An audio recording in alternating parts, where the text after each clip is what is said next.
Coming up next on the Bell Howard Show, there's a crisis at the border. Biden undoes the secure border policy and those seeking asylum are flooding in. Are they all innocent people avoiding gang violence, or are some of them bad actors? I can tell already the PC police are going to love this one.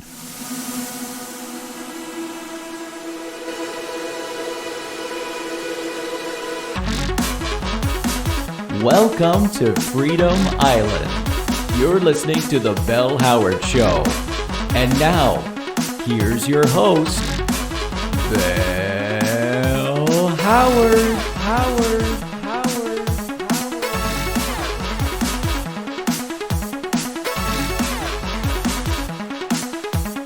Ladies and gentlemen, welcome to Freedom Island. This is where you get your free thought, free expression, and free coffee. But if you're looking for free love, you should try another oil rig or join a cult. You know, I get a lot of emails, and I think I should read one here. So many people ask me about this, and I think I should kind of clear the air here. This is just an example of one of those emails. It's from a frequent contributor to the email bag, Unicorn Pajama Party 76. UPP76 says, Bell, you often say free love is gross and then talk about how love is only free if you join a cult. Were you ever in a cult? Yes. Yes, Unicorn Pajama Party, I was in a cult. It was in the 80s, and I didn't know it was a cult until it was too late. And my wife married the cult leader. That's when I realized, oh, I'm in a cult. But my wife was having such a good time with what they called orgone therapy that she stayed. And she's now an upper echelon member. I think they call her a high priestess. And I saw her on Facebook. Anyway, this all started when I was in the show Barracuda with the Czechoslovakian pop star Mikhail Petrovic. Anyway, I was young and inexperienced, and I just did what everyone else was doing. And so I went to kind of a self-help guru that my agent and some of the producers of the show recommended, and I thought, hey, they've made it in this business, and maybe that's the special sauce. You know, maybe this is what you got to do to get ahead in the business. You know, it's a lot of follow the leader in Hollywood, and, you know, if that guy's doing it and it works, I'm going to do it too. So I went to this meeting in a lodge in Big Sur. They said, bring your wife, which was Lucita. Yes, it was Lucita at the time. She was renamed Star Child by the leader. And we called him the Almighty Greg. Anyway, the meetings were fun. At first, they were kind of like acting class. You know, the teacher just tells you to act out the different negative voices in your head and told me to start yelling obscenities, which I did. I yelled at everyone, including my then-wife Lucita, which they encouraged a lot, actually, more than the other people at the meeting. I was told to yell at her. But I drifted away, and I targeted another person in the crowd, and I zeroed in on this woman in her 60s. And I got right in her face, man. I mean, right up to her nose, and I just screamed at her, basically, and she started to cry. And then I cried because I felt terrible. You know, I didn't know what I was doing. You know, I didn't know who I was at that moment. And so me and this old woman were just lying on the floor together in a fetal position, embracing each other and crying. And that's when I heard a stern voice from behind me say, you know, you can yell at the guests and the other participants in this workshop, but leave the cleaning lady alone. And that's the first time I sort of woke up and thought, you know, this isn't for me. After that, Lucita and I drifted further apart, and she shot up in the ranks of the group, and technically she was married to everyone, but in the end she was more married to the leaders than she was to me. But, you know, the cleaning lady and I kept in touch, and I still send her family a card every Christmas. All right, folks, there's a crisis at the border, and we need to get a first-hand account of what's going on. So on the phone now is investigative journalist, a truly independent voice who produces a shortwave radio show out of Mexico. He's originally from Texas. It's Clint Kurtz. Clint, good to have you on the show. Thanks, Bill. Good to be here. Clint, you were in Mexico covering this story. What made you go there in the first place? Well, this was back during Obama. You know, I was tired of just sitting back and watching these illegals come into my country, and I decided to give them a taste of their own medicine.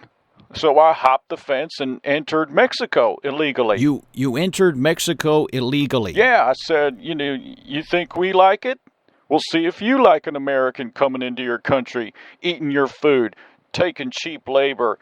And they hate it. Okay, they probably hate it more than we do. I mean, we're the most welcoming country in the world, but the liberals just bash the U.S. all day. So you're an illegal immigrant in Mexico? Yes, sir. And I'm staying. I still haven't proved my point. The people still don't get what I'm trying to do here. So you're writing, you're doing journalism, right? And are you doing anything else? Or you're working? Yeah, I'm working illegally here too, digging ditches, installing drywall, plucking chickens, and they hate it. They hate the fact that I'm here, taking away jobs from them, and I can't even speak the language neither, and they hate that too. And I say, good, because that's what y'all do to us. I'm going to do it right back to you. It sounds like a really hard way to prove a point. Yeah, I'm even trying to change the culture here too. I started a pro-American theater company, and we did the Arthur Miller play, The Crucible, and they hated it.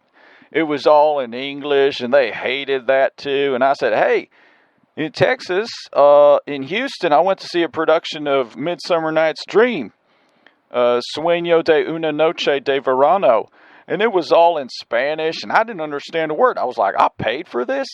So y'all come into my country and change Shakespeare to Spanish. Let's see how you like it. I come into your country and do English theater. And the reaction has been pretty negative, right? I mean, not all negative. I mean, I've met some people. They're like the liberals in our country. They love foreigners. So some Mexican liberals and intellectual types actually support. Yeah, you know, like my fiance. Well, for one. Wow, congratulations. But if you marry a Mexican, won't you lose your illegal status? Yeah, I know. I worked so hard to be illegal here.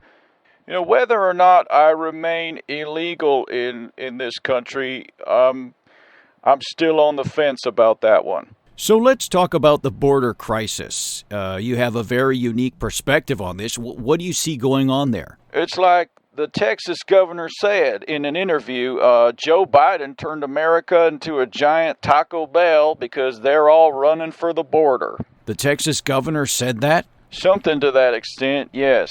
So people, as soon as Trump lost the election, people from all over South America packed their bags because they knew a Democrat will open the borders. Have you talked to any of these people? I've been to the border. I traveled with some of these people, and they're mostly the same. They're all escaping horrific violence, but there are some bad actors.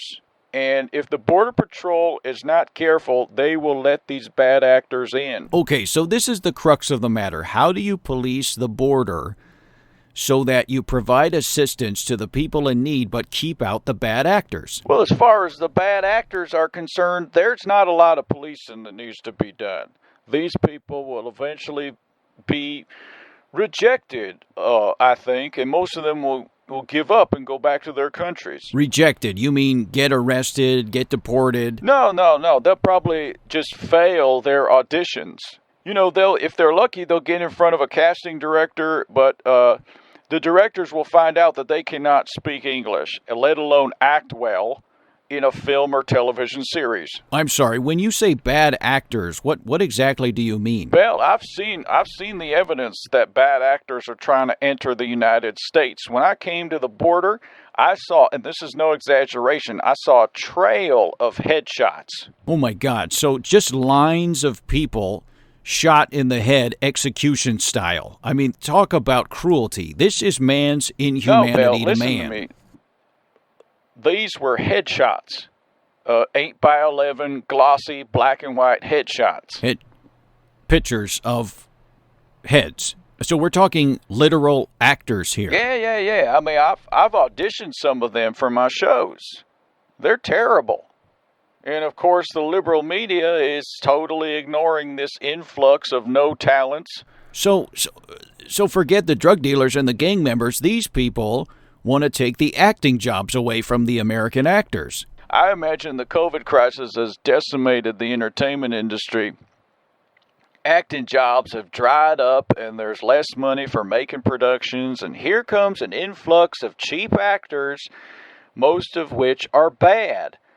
Don't let the liberal media fool you. These actors will not add anything to American culture. Their acting will not inspire future generations of American actors. And if they're lucky to get jobs at all, their performances will be quickly forgotten. So the crisis now is culture. If these bad actors come in and work for cheap, for example, if I wanted to do an adaptation of, say, All's Well That Ends Well. All's bien que termina bien. Yeah. Okay, and the budget is limited. What's stopping me from going behind the unions and hiring someone on the cheap? And you're right. I think American entertainment will suffer. I mean, think about it. The good actors are working in soap operas and telenovelas here, they call them. The cream of the crop is working. So where do the mediocre and bad actors go? They go north. What do you think should be done about this, Clint? Should we just look forward to bad actors in our movies? No, what I'm trying to do is give these people acting jobs before they get to America. I am currently working on an adaptation of West Side Story. Something with a big cast, so I can just kind of get as many people as I can. Main cast is 10.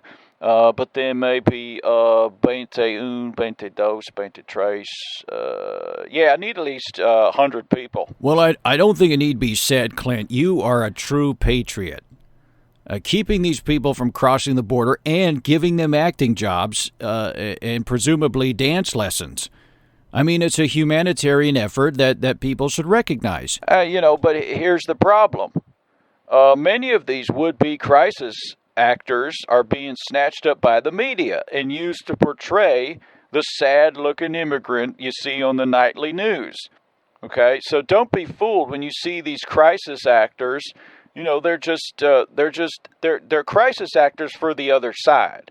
I want to do West Side Story, and they want to do propaganda. I mean, you can never defeat the liberal media. If they stay, they can do great art. But if they cross the border, what is there for them? A bit part in a sitcom or an ethnic role in an insurance commercial? I mean, come on, stay south of the border and let's do something, Listen, culturally significant. If doing Sondheim isn't incentive enough for these crisis actors to stay in their country, then, maybe you don't need them. I mean, you're right, but at the same time, I want to help the United States by keeping these people in the country. Well, Clint, I think you have some serious casting to do. Yeah, that's the tough part. I'm already working in a textile plant illegally on the weekends, so I can do costumes. And by the way, the fact that I'm there on the weekends working cheap for the owner of that plant, they hate that so much. Well, Clint, good luck to you. Put that production on your website for us, all right, so we can see that. Will do. Hey, Bill, come to Mexico. They need more of us. I went there once. I ate a blue cactus and rode a giant coyote to the top of an ancient pyramid, so I've been there, done that. But thanks anyway. Adios, friendo. Buenos noches. All right, folks, if you want to stay in touch with the show, join our little army that's growing on Facebook. Go to the Bell Howard Show page on Facebook. You can also follow me on Twitter at @TheBellHoward and leave me a voice message at anchor.fm/BellHoward. As always, let me know what's on your mind, what's going on, what's your part in the eternal focus group that is social media. Earlier we were speaking of acting. A lot of people email me about that too. They say, I don't remember that show, Barracuda. Well, it was a show. It was a real show. And actually, Wes dug up a promo of the show. In case you missed it, here's a promo of Barracuda from the 80s. Just to give you a little taste. Play that, Wes. Sunday, Rodrigo and the kid go looking for an ex-girlfriend lost in the seedy underbelly of Seattle. Put down that espresso machine. It's a showdown in Emerald City on Barracuda. So there you go. So I played the kid in that promo, and Mikhail Petrovitididich, who I had on the show actually, played Rodrigo. I was always shouting and telling people to put stuff down. I say, put down the espresso machine or put down the grenade.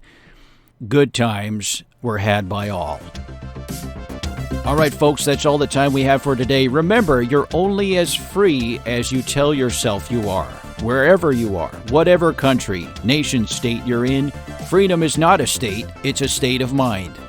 All right, you know what to do. Stay safe, stay sane, and stay free. Bye now.